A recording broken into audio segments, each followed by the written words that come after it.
예수님께서 우리에게 주신 새 교훈이 무엇이었습니까? 형제에게 화를 내지 말고 멍청하다거나 어리석다고 말하지 말자. 다시 말해 형제를 무시하지 말고 존중하라는 말씀이었습니다. 형제로부터 이렇게 무시당하게 되면 마음이 힘들어지고 또 심령을 바닥까지 떨어지게 만들죠. 저도 한 주일 동안 큰 소리 지지 않으려고 의식을 많이 했습니다. 소리가 올라가려 하면 내면에서 신호가 왔어요. 그래서 야, 너 소리가 커지고 있어? 그래서 다시 톤을 낮추는 주간이었습니다. 그런데 우리 집사람으로부터 야 바보냐 당신 멍청이 하는 소리를 일평생 들었던 것보다 더 많이 들었던 한 주간이었습니다. 평소 때는 그런 말 같지 않으면 이번 주는 아주 몰아서 하시더라고요. 여러분 어땠습니까? 가까운 가족들한테 목소리를 높이지 않았습니까? 멍청아 뭐야 이런 소리 하지 않았어요? 너무 가깝다 보면 우리가 그럴 수 있는데 고린도전서 13장에 보면 사랑의 여러 가지 행동 중에 하나가 무례히 행치 않는다 하는 말이 있습니다. 그렇죠? 그래서 적어도 여러분이 형제라고 생각하는 그 범위 내에 있는 사람들에게는 가깝다고 해서 예를 없이 하지 않는 그런 우리가 될 수 있기를 바랍니다. 오늘 예수님께서 그 당시의 세상 가치를 이야기하죠. 강요하지 말라. 그 당시 2000년 전에 유대 사회가 가지고 있었던 가치입니다. 이것은 부부가 서로 도리를 지켜야 한다는 내용이죠. 그렇지만 사실 오늘날은 이 가치가 이미 무너지고 말았습니다. 우리나라에서도 간통죄는 이미 없어졌죠. 그러니까 서로 합의하지 않은 경우에는 성폭력이라는 말로 대치가 되었습니다. 그래서 서로 합의한 경우라면 더 이상 이런 것이 사회적으로 문제가 되지 않는다라고 법으로 규정하고 말았습니다. 이렇게 된 상황에서 예수님이 주시는 새 교훈이 무슨 의미가 있겠나 그런 생각도 하지만은 그러니까 더더욱 이 교훈이 들려지는 사람은 하나님의 자녀가 분명하다 그런 생각을 가지게 됩니다. 예수님의 새 교훈은 무엇입니까? 마음으로도 여자를 탐욕을 가지고 바라본다면 그것은 가능한 것이다 이렇게 말씀하십니다. 사실 이 예수님의 세운 교훈에 비추어 보자면 여기에 걸리지 않는 남자들이 어디 있겠습니까? 저는 한 사람도 없을 것 같아요. 이쁜 여자를 보고 이쁘다는 생각을 안 가지는 남자가 이상합니다. 네 과학자들이 이런 실험을 했습니다. 여러 부류의 남자들을 그 유리 뒤에 세워놓고 그 유리는 앞쪽으로 걸어가는 사람은 안 보이고 남자들은 볼 수 있는 유리죠. 그리고 그 앞으로 여자들이 아주 섹시하게 벗은 사람도 있고 또 가릴 때만 가리고 안 가리고 이렇게 지나가는 그 장면을 쫙 보여주면서 이 남자들의 뇌를 측정하니까 이성의 뇌는 다 작동을 안 하고 짐승의 뇌만 작동합니다. 그게 무슨 말인가 하면 거기에는 교수님, 배운 자, 못 배운 자, 부자, 가난한 자, 지식이 많은 자, 지식이 없는 자 다 섞여 있는 부류들이죠. 그러니까 남자는 일어나 목사나 장로나 집사나 뭐 교수나 노동자나 할 것 없이 그런 것을 보면은 이성의 뇌는 멈추고 동물의 뇌가 작동한다 하는 것인지. 그래서 우리가 여자들은 옷을 좀 조숙하게 조신하게 입어야 된다 그러면 이제 여성 페미니스트들은 야 무슨 이런 말을 하죠. 또 그런 것을 가지고 여자들 때문에 문제가 일어난다 이렇게 말하는 것도 문제지만 남자의 존재가 그런 부분이 있다는 것을 우리가 간과해서도 안 되는 부분이 있는 거죠.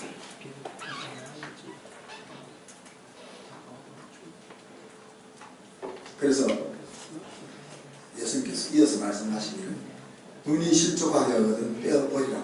무슨 말이에요? 눈으로 보고 이쁘다 그런 생각이 들면은 눈을 빼버리라는 거예요. 육체 중에 하나가 없어져도 온몸이 지옥에 던져지지 않는 것이 인생으로 치면 그것이 낫다 하는 이야기입니다. 이 말씀 속에는 인생은 영원하다 하는 전제가 깔려 있는 거죠. 하나님이 우리를 위해서 준비해놓은 놀라운 낙원이 있다 하는 것을 믿을 때 가능한 말씀입니다. 그런데 우리는 이 세상에 발을 딛고 살고 있기 때문에 이 영혼이라는 것을 물리적인 눈으로 볼 수가 없지 않습니까? 우리가 붙잡을 수 있는 것이라면 하나님의 약속 그 한마디밖에 없는 거죠. 이 세상에 살면서 꼭 필요한 눈이 없으면 얼마나 답답하겠습니까? 그 눈이 하나님 주신 말씀을 지키지 못하도록 유혹받고 만다면 차라리 이 세상에서 보지 않고 사는 길을 택하는 것이 낫다. 그런 말씀이죠. 그러면서 계속 이어나갔습니다. 가늠을 말씀하시던 예수님께서 아내를 버리려거든 이혼 정서를 주라 하는 그 율법을 언급하십니다. 당시 여성의 권리가 땅에 떨어져 있는 사회였기 때문에 여성의 권리를 보호하기 위한 최소한의 장치였죠. 그런데 예수님은 새 교훈을 주십니다. 음행한 이유가 아니면 아내를 버리지 못한다. 네가 만일 그럼에도 불구하고 버린다는 것은 내 아내를 간음하게 한 죄를 저지른 것과 같다. 그렇게 말씀하십니다. 마태복음 19장 3절로 9절을 보면 바리새인들이 예수님에게 와서 아내를 버릴 수 있는 이유를 묻죠.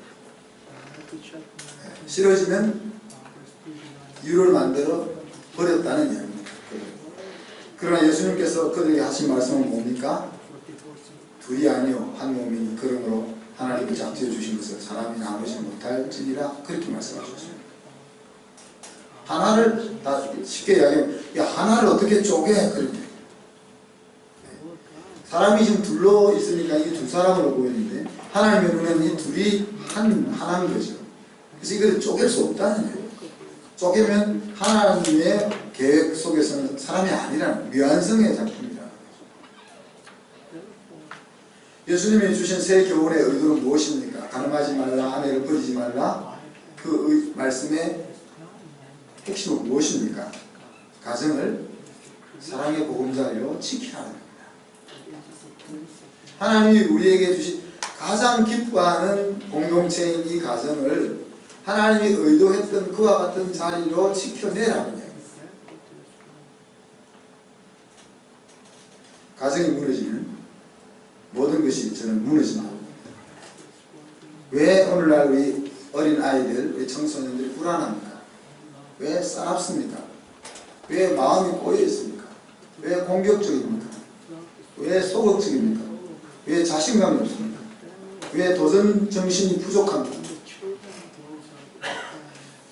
물론 여러 가지 이유를 찾아볼 수 있겠지만 저는 가정에서부터 배우고 익히고 보고 들은 것 때문에 아이들이 이렇게 되어 간다고 생각합니다. 우리가 부르는 CCM 찬양 중에 주님은 산 같아서 여전히 계시며 라는 찬양이 있죠. 엄마 아빠는 가정에서 그와 같은 존재라는 산 같은 존재라. 엄마 아빠가 흔들리면 자녀들은 불안하다는 얘기예요. 중심이 흔들리면 중심은 조금밖에 흔들리지 않지만 중심에서 100m 떨어져 있는 곳은 각도가 1도만 차이 나도 거리로는 엄청 많은 거리가 움직이게 되는 거죠.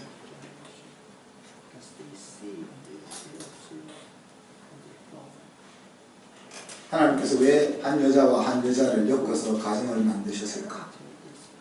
원래 하나였기 때문이겠죠.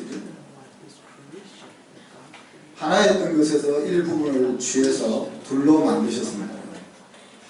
그리고 그 둘을 다시 하나로 만드는 신비한 작업을 하나님이 하셨죠.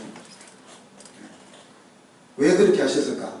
그냥 하나로 하신, 처음부터 남녀를 하나로 멋있게 딱 만들어버리신, 남자와 여자의 모든 것을 다 갖춘 인간을 만들었으면 될 텐데 왜 그렇게 안 하고 남자를 만들고 남자의 일부분을 취해서 여자를 만든 다음에 다시 또 둘이를 너희는 하나야, 이런 복잡한 과정을 거쳤을까?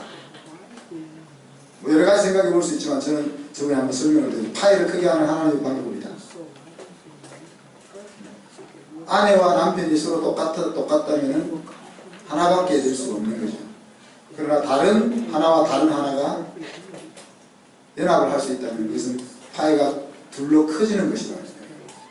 하나님이 우리에게 맡겨주는 세상을 다루어 나가고 다스려 나가고 이끌고 나가는 데 이 파이 두 개가 필요한 것이죠. 그래서 이것을 사람이라는 한 곳에 담기보다는 남자와 여자라는 곳에 각각 담아서 이걸 하나로 만드는 그것을 하나님 계획하셨던 것입니다. 자, 그래서 한쪽이 없으면 부족하게 되는 것이고 한쪽이 없으면 하나님의 눈에는 미완성이다. 그래서 특별한 사람들을 빼놓고 바울과 같이 하나님의 나라를 위해서 인생을 가정의 즐거움도 몰라도 될 정도로 그렇게 하나님의 나라를 위해서 집중할 몇 사람을 빼놓고는 이 가정이라는 범주 속에 들어가게 하시는 것이죠. 그래서 우리가 같은 것을 보면서 다른 것이 좋아서 짝을 이룹니다. 잘 생각해보세요. 여러분의 선택했던 배우자들을 잘 생각해보세요. 전혀 공통점이 없으면 마음에 안 끌려요. 근데 다 똑같으면 또 마음에 안 걸려요. 같으면서 다른 점이 있어서 걸립니다. 그런데 이제 가정을 이루고 나서는 다른 것이 서로를 세워가는 것이 되는 그 과정에 무엇이 찾아옵니까? 불편함이 찾아오는 거죠. 그리고 고통이 찾아오고. 그래서 우리는 야 이건 내 짝이 아닌가 봐. 내 짝인데 왜 이렇게 불편하지? 이런 생각을 가지는 거예요. 그래서 헤어지고 또 다른 사람을 만나 볼 생각을 가지는 거죠. 한번 해보십시오. 똑같아. 왜? 또 헤어지고 다른 사람을 선택할 때는 또 똑같은 거야. 나와 같은 면이 있으면서 또 나와 다른 면이 좋아서 만나지만 또 만나서 그 다름을 하나로 만들어 가다 보면 또 힘들어지는 거야. 이것이 인간이란 말이야.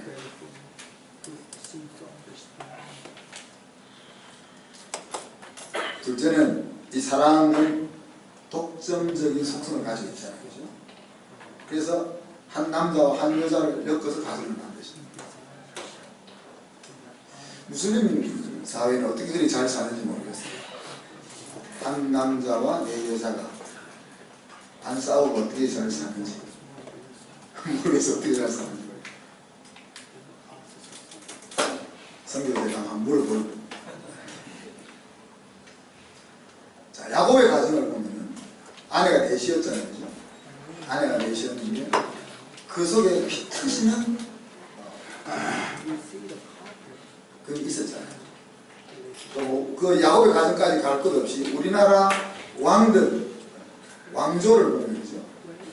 왕비와 공들 사이에 그래서 자녀들 가운데, 왕의 자녀들 가운데 제 명을 살다가 간 사람이 잘 없잖아요. 서로 죽이고 또 모함하고 이런 역학관계가 있는 거잖아요.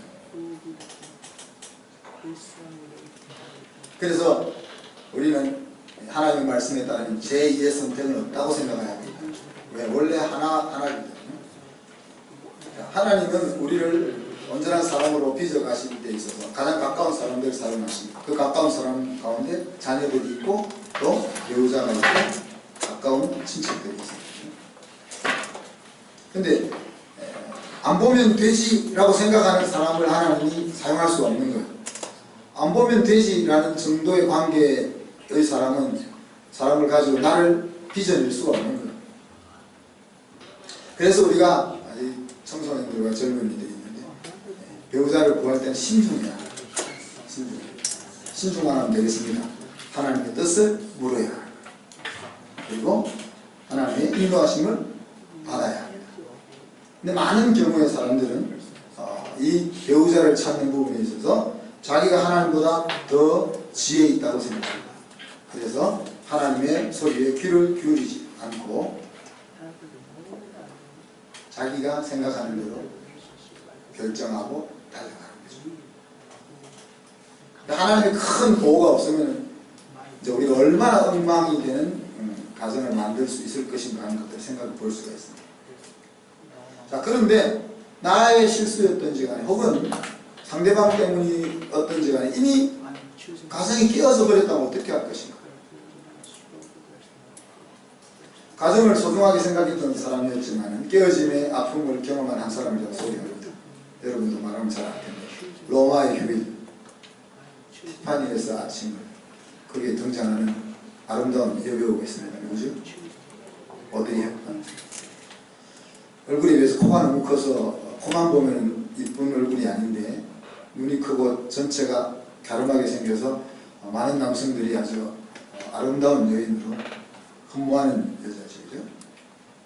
그는 아름답고 재능도 있고 또 성품도 좋은 여자였습니다. 매력이 넘치는 여성이었죠. 또 그래서 사람들로부터 인기도 많았고 또 영화도 히트쳐서 돈도 많이 벌었어요.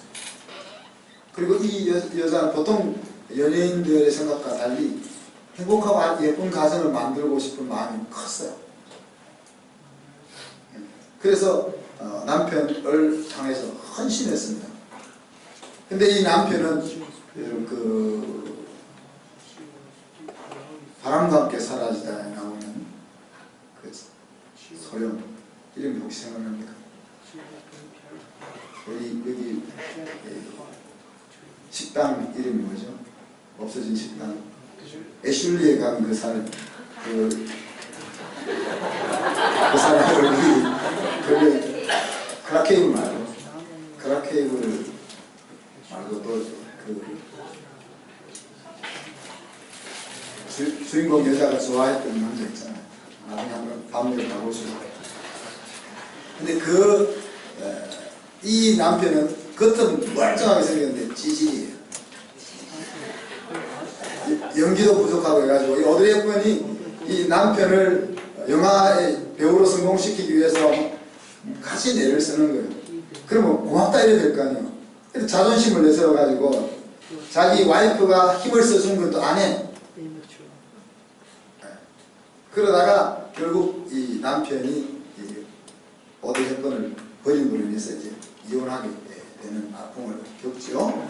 여기까지가 중요한 게 아니고 그렇지만 이제 이 어드리 헵번은 결혼을 한 번 이상 하지만 자기가 가진 그 명성을 가지고 아프리카 아이들을 살리는 일에 일생을 바치면서 아름다운 그리스도인으로 이 땅을 나눠갑니다. 그래서 이 가정을 이루는 데 있어서 실패했지만 그러나 그의 인생이 실패했다고 할 수 없는 그런 인생을 이렇게 살아가는 모습입니다. 다윗 왕의 경우는 이 어드리 헵번의 남편보다 질이 더 나쁘죠. 그는 의도적으로 장군의 아내를 범하고 충성스러운 장군을 죽여서 자기의 잘못을 감추려고 했습니다. 우리아의 아내 바세바가 엄청 아름다워서 유혹된 것도 아니었어요. 렘브란트가 그린 그림 바세바라는 그림을 보면 그냥 저기 시장길에서 과일 파는 아줌마 같이 생겼어요. 그 당시는 그렇게 생긴 사람이 아름다운 사람이었는지 모르겠는데 제가 볼 때는 아름답지 않다. 또 바세바와 관계를 가지고는 집으로 돌려보냈잖아요. 그러니 정말 바세바한테 마음을 빼앗겨가지고 그런 잘못을 죄를 저지른 것이 아니고 그냥 일순간에 잠깐 욕정에 빠졌던 것뿐이었다. 그래서 남의 아내를 욕보이는 일은 하나님 앞에 수고마땅할 죄였는데 그건 하나님은 안 죽이고 용서하셨죠. 또 다윗에 대한 신뢰도 거두어가지 않았습니다. 그렇지만 다윗은 스스로 무덤까지 내려가는 고통을 겪었습니다. 그래서 시편 51편에 보면은 뭐라고 합니까? 그것을 통해서 상하고 동의하는 마음을 경험하는 거죠. 만약에 다윗이 그렇게 간음죄와 살인죄를 저지르지 않았더라면 그는 그냥 모범생으로서 하나님 앞에서 모범생으로서 보편적인 인간이 저지르는 그 잘못을 이해할 수 없는 그리고 그 죄인을 그렇게 완전하게 용서하시고 품으시는 하나님의 사랑의 그 깊이까지를 경험하지 못했겠죠. 그렇다고 우리가 또 다윗처럼 꼭 가야 되는 건 아닙니다. 우리가 내 짝이 아니어서 헤어졌을 수도 있죠. 우리가 앞에서 말씀드린 것처럼 우리가 섣부르게 결정을 해가지고 또 혹은 내 짝이었음에도 불구하고 하나님의 의도를 잘 몰랐거나 무시해서 헤어졌을 수도 있습니다. 만약에 우리가 그리했다면 우리는 오늘 이 다윗처럼 우리를 싸매시는 하나님 앞으로 나아가야 합니다. 상하고 통회하는 마음을 가지고 하나님이 이 가정을 통해서 나에게 이루려고 했던 그 멋있는 계획을 흠집을 낸 그것 때문에 상한 마음을 가지고 이사야 40장에 보면 하나님은 자기 백성을 상처를 싸매어 주시는 분이라고 했어요. 그리고 싸매어 주시고는 고침받은 그날에 달빛은 뭐라고 했어요? 햇빛 같고 햇빛은 7배가 되어 더 빛나게 될 것으로 그렇게 묘사하고 있습니다. 우리 육체가 이 땅을 떠나기까지 하나님은 우리에게 끊임없이 기회를 주십니다. 영원히 기회가 주어지는 것은 아니지만 우리가 이 세상에서 눈을 감을 때까지 하나님은 끝까지 계속적으로 우리에게 기회를 주십니다. 우리는 그 기회를 무시하지 말아야 하는 거죠. 자, 그리고는 우리가 다시는 가정을 무너뜨리는 행동을 하지 않도록 결단해야 합니다. 요한복음 8장 10절 11절에 보면 가늠하다 현장에서 잡힌 여인들을 바리새인들이 데리고 왔을 때 예수님께서 그 여인에게 물었습니다. 너를 정죄할 자가 있느냐? 없나이다. 그때 예수님께서 하신 말씀이 뭡니까? 나도 너를 정죄하지 아니하노니 다시는 죄를 범하지 말라. 그렇게 훈계하고 돌려보냈습니다. 사도 바울은 여기서 한 단계 더 나아갑니다. 고린도전서 7장 12절 16절에 보면은 아내도 남편을 버리지 말라는 말이 추가돼요. 예수님이 말씀하신 지 몇십 년밖에 안 됐는데 아내가 남편을 버릴 수 있는 시대로 발전해 가고 있는 거죠. 그죠? 오늘날 그렇지 않습니까? 제가 좀 조심해야 돼요. 60이 넘어가면 이제 조심해야 되죠. 우리가 버림받을까. 60 전에는 아내가 조심해야 되고 60 후로는 남편이 조심해야 돼요. 또 믿기 전에 선택한 배우자는 어떻게 할 거냐. 우리가 하나님 모를 때 선택한 배우자는 어떻게 할 거냐.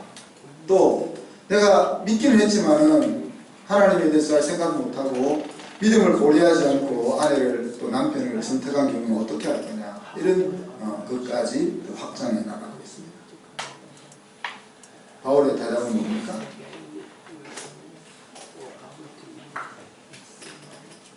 버리지 말라는 거예요. 그 사람이 안 믿는 사람이라고 해서 버리지 말라는 거예요.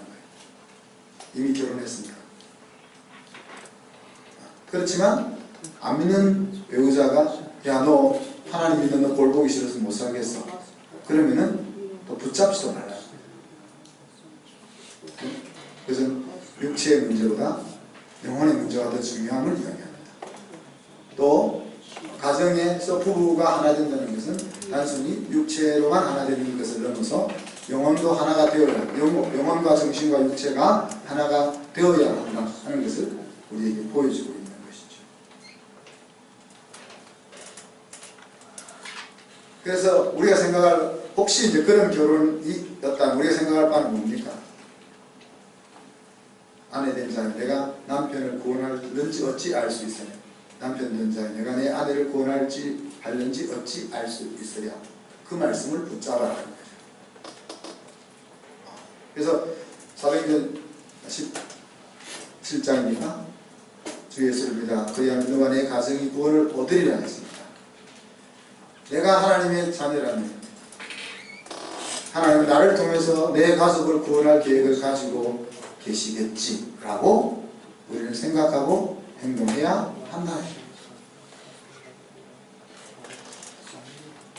지난주 여러 목사님들하고 말씀 나누는 가운데 자기 교인들을 돌아보니까 행복한 가정이 하나도 안 보여서 참 슬펐다 그런 이야기를 들었어요. 여러분 어떻습니까? 여러분은 우리 교회 슬로건이 하나님을 기쁘시게 사람을 행복하게 돼. 우리가 하나님을 믿는 그 신앙으로 인해서 여러분이 날마다 행복을 느끼고 있느냐. 오늘 새벽에 우리 둘째 딸이 뜬금없이 카톡에다가 이런 질문 두 가지를 올렸어요. 아빠는 왜 하나님을 믿으세요? 아빠에게 하나님을 믿는다는 하나님에 대한 믿음은 무엇을 의미하는 것인가요? 그렇게 물었어요. 왜 그렇게 물었겠어요? 제가 공부하다는 얘기겠죠. 비로소 이제 우리 둘째 딸이 하나님과 직면할 시기가 온 겁니다. 왜? 이제 대학을 졸업하고 이제 직장을 가기 위해서 아무도 도움이 없는 미국 땅에서 지금 직장을 어플라이 하고 있는 중이거든요. 벌써 2주가 지났잖아요. 석 달밖에 기회가 없는데 공부한 거죠. 대화는 안 해봤습니다. 그래서 저에게 있어서 저는 하나님을 왜 믿느냐고 이야기하면 하나님이 저를 사랑하신다는 것을 알고 내가 그 사랑을 받아들이는 것이 나에게 있어서는 믿음이다. 그럼 나에게 있어서 믿음이라는 위치는 뭐냐? 그래서 나를 사랑하시는 그 하나님을 아버지로 알고 내가 그 아버지의 아들의 권세를 사용하며 사는 것이 나에게 있어서는 믿음이다. 믿음의 의미다. 그리고